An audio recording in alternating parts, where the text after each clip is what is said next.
My boyfriend's ex betrayed him, and he made me prove I'm different. So for 2 years I've shared my location nonstop, handed over every password, and stopped talking to any guy just to prove my loyalty. Can you believe I once had to stand in my own hallway, arms out, while my boyfriend sniffed my clothes like some deranged bloodhound? All because I took an extra 10 minutes at the grocery store. 10 minutes. I swear to God, 10 minutes. What the hell happened to my life? It wasn't supposed to be like this. Just yesterday there I was caught between humiliation and utter disbelief. My boyfriend Vincent was literally pressing his nose into my work scrubs asking, "Who were you really with?" He was demanding to smell for another man's cologne. Cologne? I was stuck behind a lady with 40 coupons, for crying out loud. But there I stood at 7 p.m., looking like I was being searched at airport security, while he subjected me to this bizarre interrogation. The coupons, Vincent. That's why I took so long. I pleaded, but he just scoffed. He pulled up his stupid tracking app, showed me I'd been stationary in the parking lot for 4 minutes after leaving Acme. Clearly, you must have been meeting someone. I was putting groceries in my trunk in November rain. It takes a minute. But no. I had to pull up my bank statement right there to prove I'd only been to Acme. Show him the receipt with the timestamp. Explain why I paused in the parking lot. And you know what? I did it. I explained everything like it was completely normal for a grown woman to have to prove she went grocery shopping. This is my life now. This is what I've been doing for 2 years. It started so slowly I didn't even realize I was drowning. Vincent's ex, Ashley, cheated on him 3 years ago. And I mean, she really did him dirty. Like screwing his former roommate kind of dirty. When we started dating in late 2021, he was still pretty messed up about it. He'd make these comments about how he never saw it coming, how she'd lied so easily, how he wished he'd paid more attention to the signs. I felt so bad for him. He seemed so hurt, so vulnerable. I wanted to show him that not all women are like that. I wanted to be the one who proved you could trust again. So, when he asked if he could have my Instagram password a few months in because it would make him feel more secure, I gave it to him.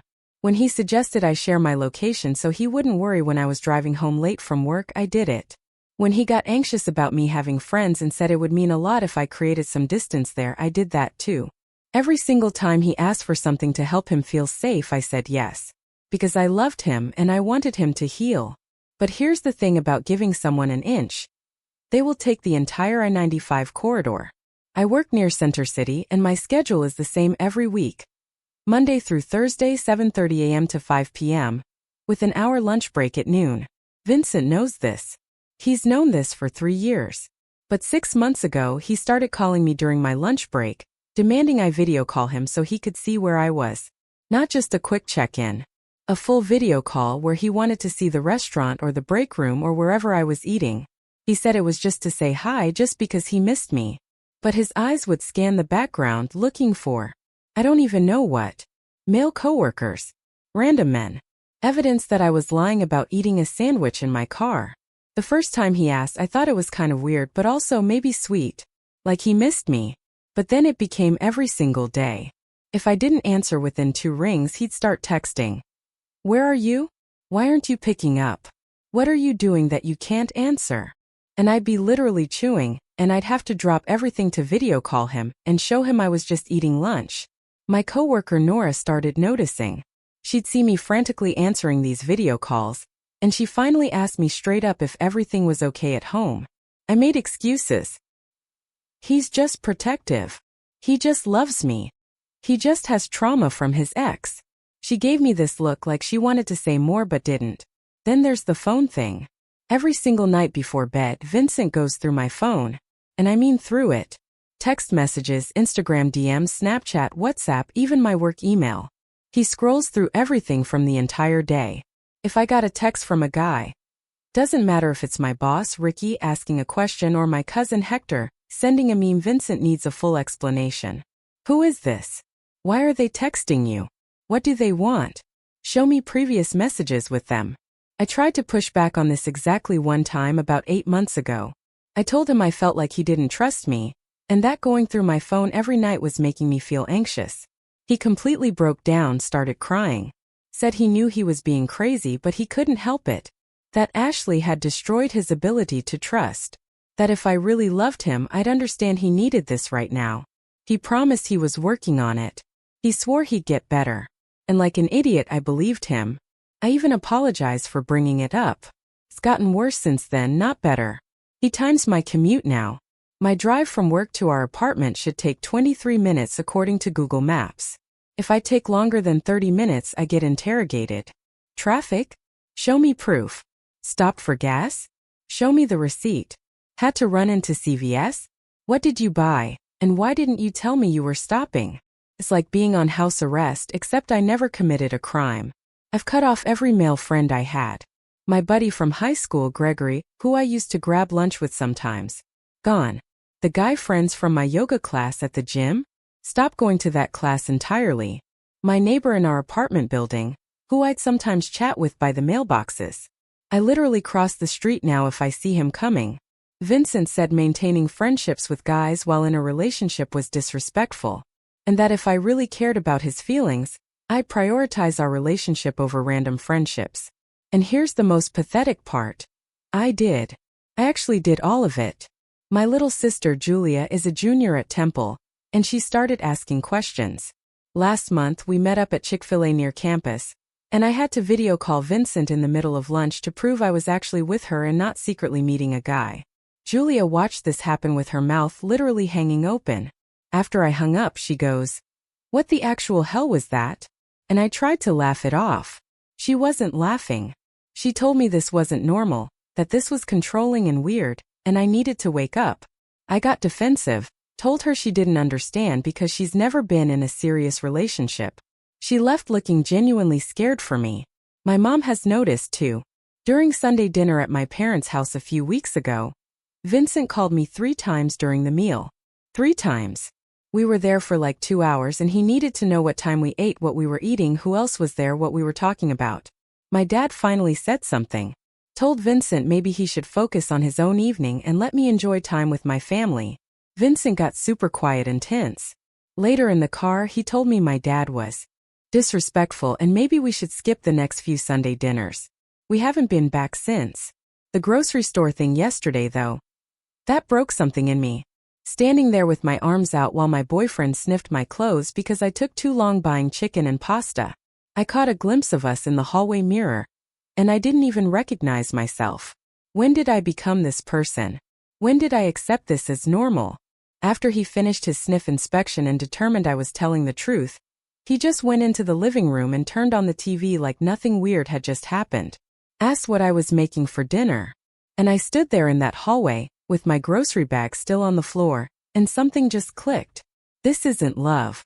This isn't protection or care or even paranoia from past trauma. This is control. This is a prison. I have a GPS tracker on me 24/7. My phone gets searched daily. I can't have male friends. I can't take an extra 5 minutes anywhere without an interrogation. And I just let my boyfriend smell me for evidence of cheating. What the hell have I been doing for 2 years?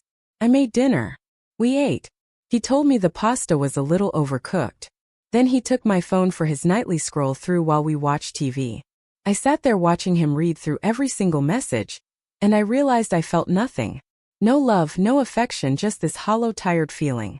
This morning I went to work like normal. But the whole time I was thinking about that hallway moment, about my sister's face, about my dad's comment, about Nora's concerned looks. During my lunch break, Vincent called for the daily video check-in. I stared at my phone ringing and for the first time in 2 years I let it go to voicemail. He called back immediately. I didn't answer. Then the text started. "Where are you? Why aren't you answering? What's going on? Are you okay? Call me back right now." I turned my phone face down on my lap and ate my sandwich in my car, in the parking lot. And something about that small act of defiance felt absolutely wild. My hands were shaking. My heart was pounding. All because I didn't answer a lunchtime video call. When I finally looked at my phone, I had 14 missed calls and 31 text messages. The messages got progressively more frantic and then angry. The last one said, "If you don't call me back in the next 5 minutes, I'm driving to your office."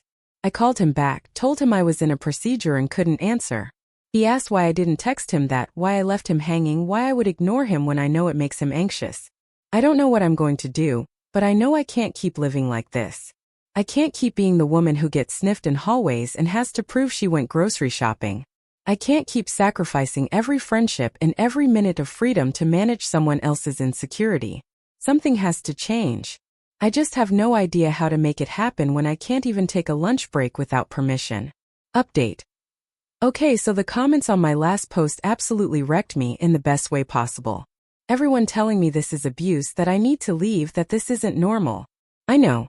But knowing something and actually doing something about it are two completely different things when you've spent 2 years conditioning yourself to accept insanity as normal. That lunch break thing where I didn't answer his video call. That was Thursday. By Friday morning, Vincent was acting like nothing had happened, but also watching me like a hawk. He kept asking if everything was okay, if I was mad at him, if something was bothering me. I kept saying no because I genuinely didn't know what to say. Like, what do you even say to someone when you suddenly realize your entire relationship is a control scheme? Friday after work, I stopped at Target because we needed laundry detergent. Just laundry detergent. I texted Vincent that I was stopping because apparently that's a thing I have to do now. And he immediately called, not texted back, called. Wanted to know which Target, what I was buying, how long I'd be. I told him maybe 15 minutes and he goes, okay. But if you're longer than 20, I'm going to worry, so just keep me updated.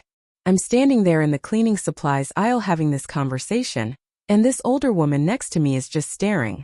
She heard the whole thing. When I hung up, she looked at me and goes, honey, is everything all right at home? And I literally almost started crying in the middle of Target. I just grabbed the detergent and left. But here's where it gets worse. I got home in 18 minutes.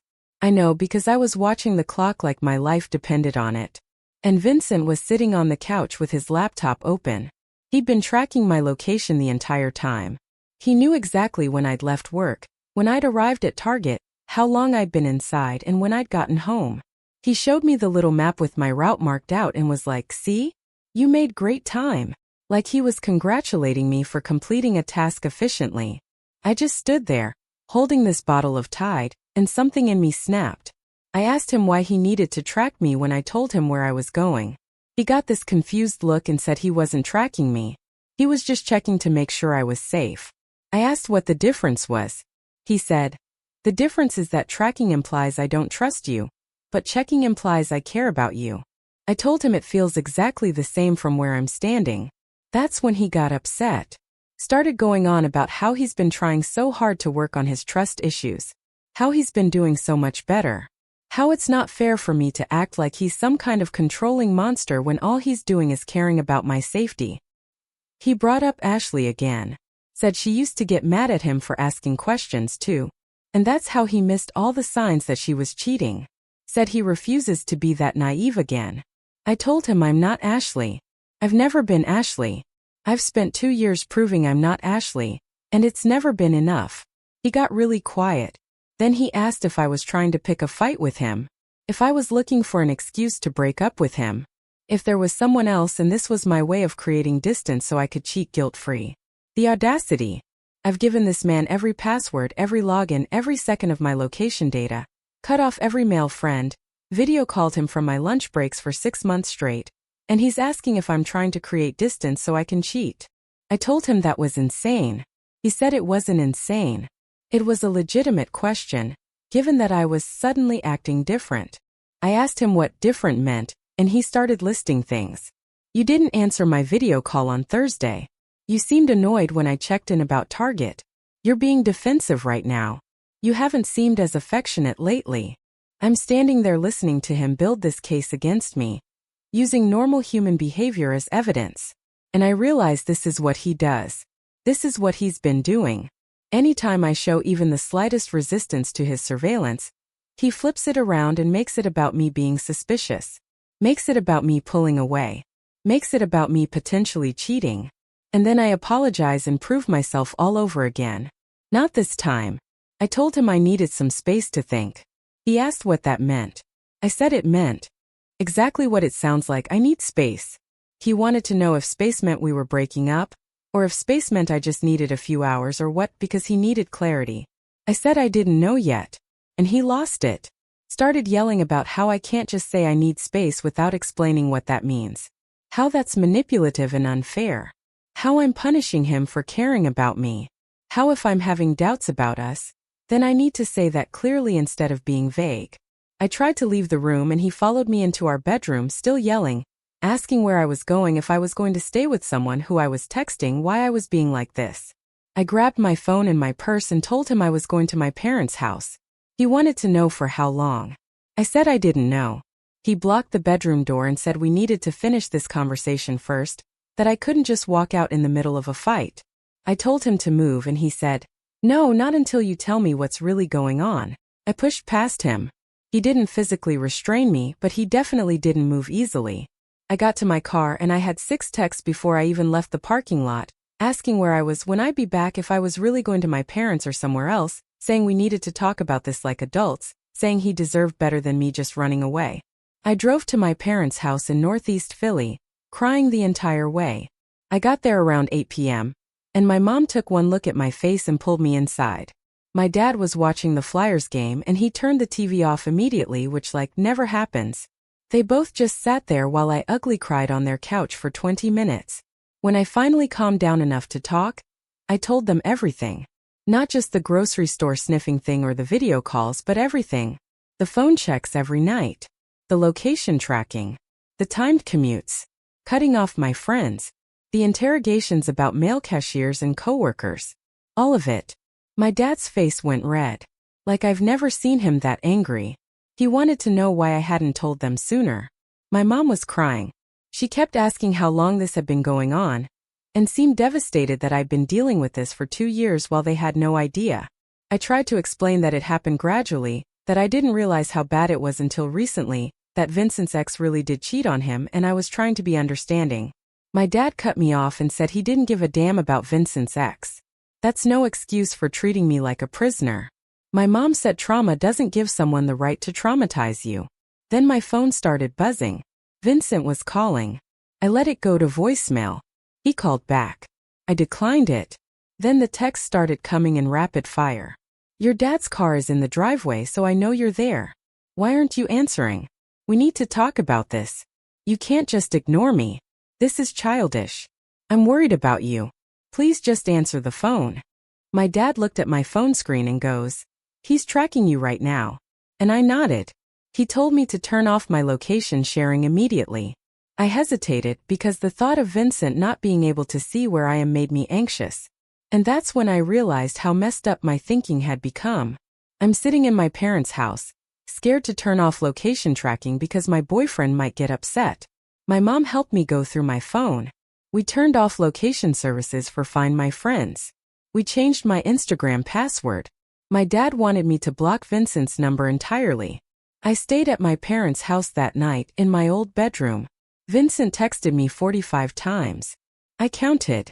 They ranged from apologetic to angry to confused to accusatory. Some highlights. "I'm sorry if I upset you, but you're blowing this out of proportion. Your parents are poisoning you against me. If you need space, fine, but you need to communicate that properly. I can't believe you're doing this to me after everything we've been through. Are you with someone right now? Is that why you won't answer?"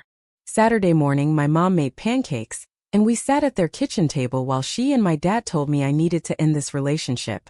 That this wasn't love. This was abuse. That they'd been worried for months but didn't want to overstep. That they'd noticed me becoming more withdrawn and anxious, but thought maybe I was just stressed from work. My sister Julia showed up around 10 a.m. Apparently, my mom had called her and filled her in. Julia was furious. Kept saying she knew something was wrong. That she'd been telling me for months this wasn't normal. She wanted to know if Vincent had ever been physical with me, and I said no. But then I remembered him blocking the bedroom door and realized maybe that counted as physical intimidation, even if he didn't hit me. But here's the thing. Knowing you need to leave someone and actually doing it are hard when you still have all your stuff in an apartment with them. When you share a lease. When part of you still feels guilty because he really was hurt by his ex, and maybe you're abandoning him when he needs support.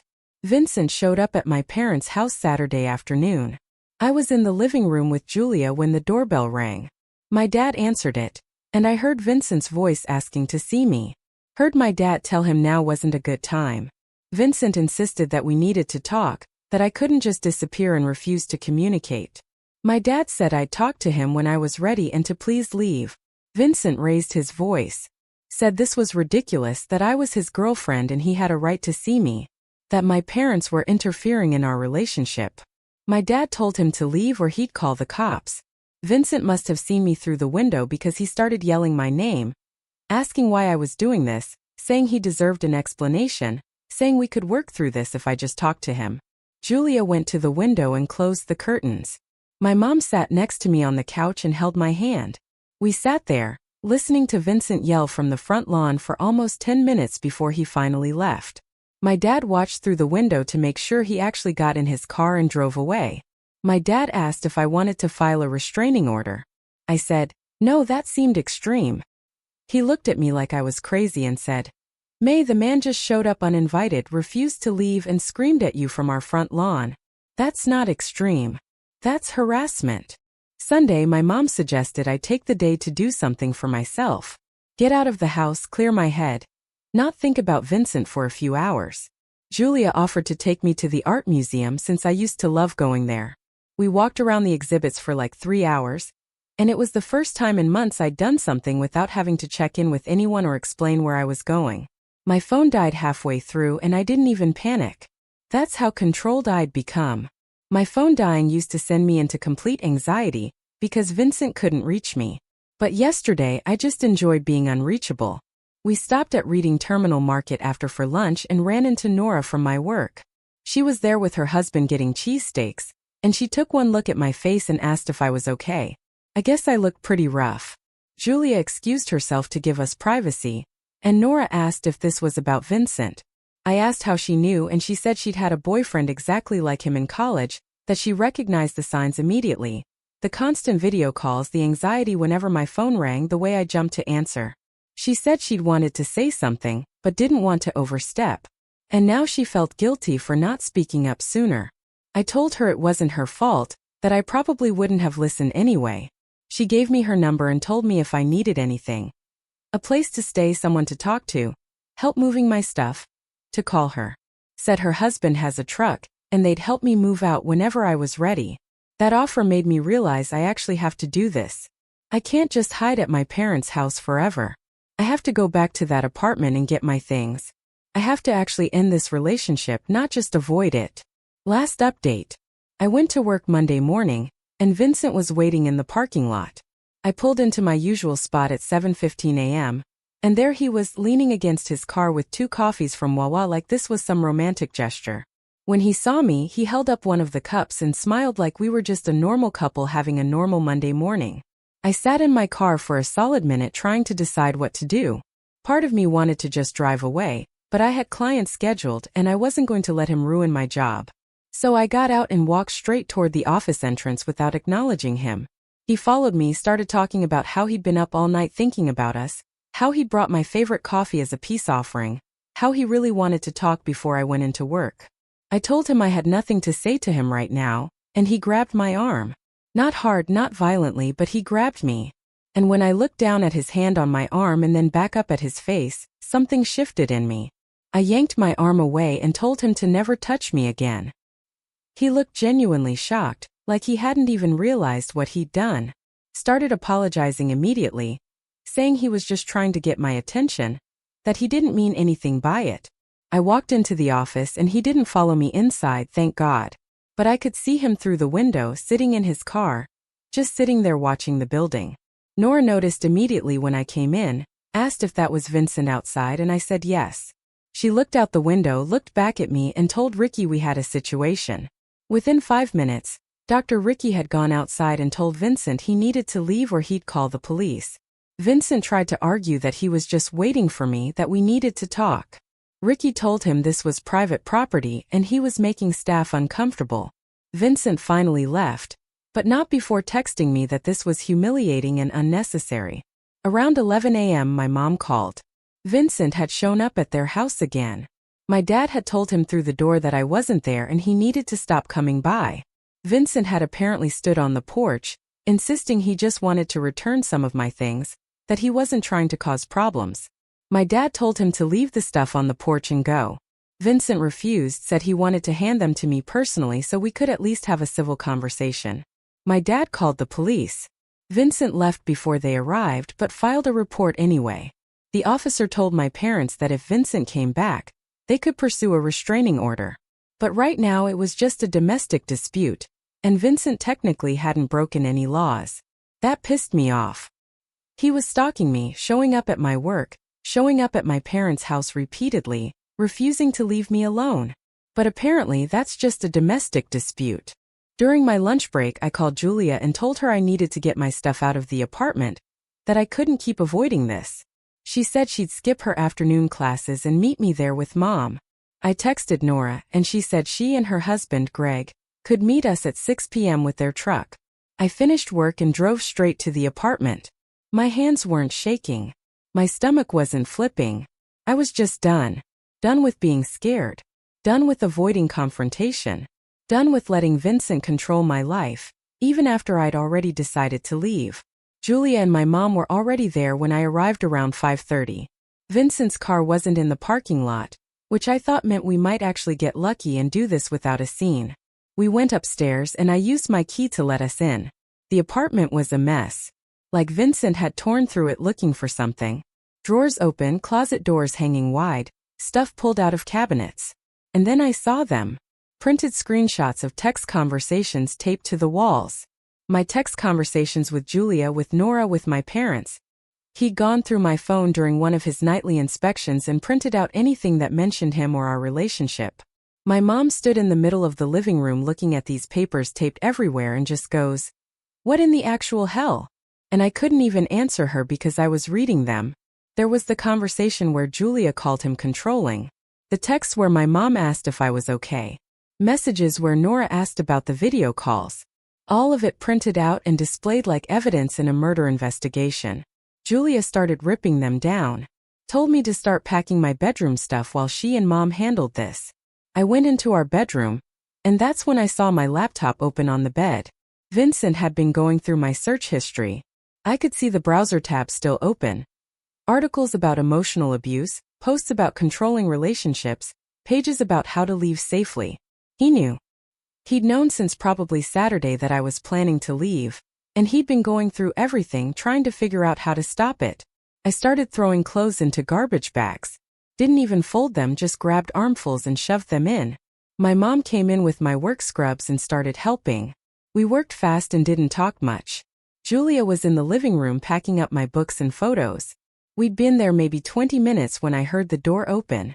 Vincent came into the apartment and just stopped when he saw all three of us there with garbage bags full of my stuff. He looked at me and goes, "So this is really it then?" And I told him yes. He wanted to know if we could talk alone without my family there. I said no. He asked why I was being like this, why I couldn't just have a mature conversation with him without an audience. I told him we were way past mature conversations, that I was taking my things and leaving, and he could deal with the lease however he wanted. He started walking toward me, and Julia stepped between us, told him to back up. He ignored her and kept talking to me about how I was overreacting, how everyone fights, how we just needed some space to cool down and then we could work through this. I asked him if he thought taping my private conversations to the walls was normal. If he thought tracking my every movement was normal. If he thought showing up at my work and my parents' house repeatedly was normal. He said he only did those things because I was shutting him out, because I wouldn't talk to him, because he was desperate to understand what was happening. Classic. Somehow this was all my fault for not communicating properly. My mom cut in and told Vincent he needed to let us finish packing and leave. He said this was his apartment too and he had a right to be here. She said, "Fine, but he needs to stay out of our way." He sat down on the couch and just watched us pack. It was the most uncomfortable thing I've ever experienced. Nora and Greg showed up with the truck around 6:15. Vincent's whole energy changed when another man entered the apartment. He stood up and wanted to know who Greg was. I told him he was helping me move. Vincent said he didn't appreciate strangers in his home going through his things. Greg very calmly said he was only here to carry boxes and had no interest in anyone's things. We started loading stuff into the truck. It took 3 trips up and down the stairs. Vincent followed us on every single trip, making comments, asking if I was really going to take the coffee maker we'd bought together, pointing out which furniture was his and which was mine, saying he couldn't believe I was doing this over something so small. He called 2 years of surveillance and control small. On the last trip down, I grabbed my box of bathroom stuff, and Vincent blocked the doorway. Said we needed to talk before I left, that he deserved a real conversation about what went wrong. That after years together I owed him that much. I told him I didn't owe him anything. That I'd given him 2 years of complete access to my entire life, and it was never enough. That he'd taken a relationship and turned it into a surveillance operation. That I was done proving myself innocent when I'd never committed a crime. He started crying. Actually crying, saying he loved me, that he'd never meant to make me feel controlled. That everything he did was because he was scared of losing me. Said if I just come back inside we could talk about boundaries, about what needs to change, about how to move forward. I asked him if he seriously thought boundaries would fix this. If he thought I could trust him to respect any boundary when he'd spent 2 years breaking down every single one I tried to set. He said that wasn't fair, that I'd agreed to all of it. That I'd given him my passwords and my location willingly. And he was right. I had agreed to it. Because he'd manipulated every single request into a test of my love and faithfulness. Because he'd made me believe that if I really loved him, I'd prove it by giving up my privacy. Because he'd convinced me that normal relationship boundaries were actually signs of having something to hide. I told him all of that. Told him that agreeing to something under manipulation isn't the same as consent. That I'd spent 2 years trying to heal his trauma while he traumatized me. That I was done sacrificing myself to manage his insecurity. Julia lost it. Told Vincent he was delusional if he thought any of his behavior was normal. That showing up at someone's workplace and their family's home repeatedly is stalking. That sniffing your girlfriend's clothes for cologne is unhinged. That timing commutes and demanding video calls during lunch breaks is controlling. Vincent told her to stay out of it, that this was between us. She said it stopped being just between us when he started harassing the whole family. Greg stepped forward and suggested Vincent move away from the door. Vincent looked at him, and for a second I thought he might actually try to fight. But then he just stepped aside and goes, "You're going to regret this." Not in a threatening way, more like a prediction. Like he genuinely believed that one day I'd wake up and realize I'd made a huge mistake leaving him. I walked out with my last box and didn't look back. We got everything loaded and I drove to my parents' house with my mom. Julia and Greg and Nora followed with the truck. We unloaded everything into my old bedroom and my parents' garage. And by 9 p.m., I was sitting on my childhood bed, surrounded by garbage bags full of my life. Vincent texted me 89 times that night. I read every single one. And then I blocked his number. Blocked him on Instagram, Snapchat, WhatsApp, everything. Changed all my passwords again. Turned off any location sharing I might have missed. My dad helped me go through my phone settings to make sure there weren't any tracking apps I didn't know about. That was Monday night. Tuesday I went to work and Vincent wasn't there. Wednesday I went to work and he wasn't there either. Thursday afternoon, he showed up at my parents' house while I was at work. Left a bag of my things on the porch with a note that said, "I'll always love you and I hope someday you'll realize what we had." What we had was him controlling every aspect of my existence while I convinced myself it was love. Friday my dad and I went to the courthouse and I filed for a protection from abuse order. The clerk asked me if Vincent had ever hit me and I said no. She asked if he'd threatened me and I said not directly. She asked what the basis for the order was, and I told her about the location tracking, the showing up at my work and my parents' house multiple times, the refusal to accept that the relationship was over, the phone surveillance, the isolation from friends. She approved a temporary order. Vincent has a hearing scheduled for next month where he can contest it if he wants. My mom thinks he'll show up and try to convince the judge that I'm overreacting. My dad thinks he'll realize he's beat and leave me alone. Julia thinks he'll violate the order within a week. Nora thinks he'll find a way to blame me for everything and somehow make himself the victim. I don't know what he'll do. What I do know is that for the first time in 2 years my phone isn't being searched every night. I can stop at Target without timing myself. I can eat lunch without a video call. I can talk to male coworkers without preparing an explanation. I can exist without surveillance. So yeah, I left. I'm staying at my parents' house until I can find my own apartment. I'm going to therapy next week. I'm reconnecting with Gregory and the friends I cut off. I'm learning to exist without someone monitoring my every move. And to everyone who commented on my first post telling me to run, thank you. You were right. This wasn't love. It was never love. It was control dressed up as caring, surveillance disguised as security, and isolation packaged as protecting the relationship. I'm out and I'm staying out. Have you ever been in a situation where you slowly realized your relationship wasn't what you thought it was? Or what was the moment you knew you had to leave? Let me know in the comments below. I really want to hear your stories.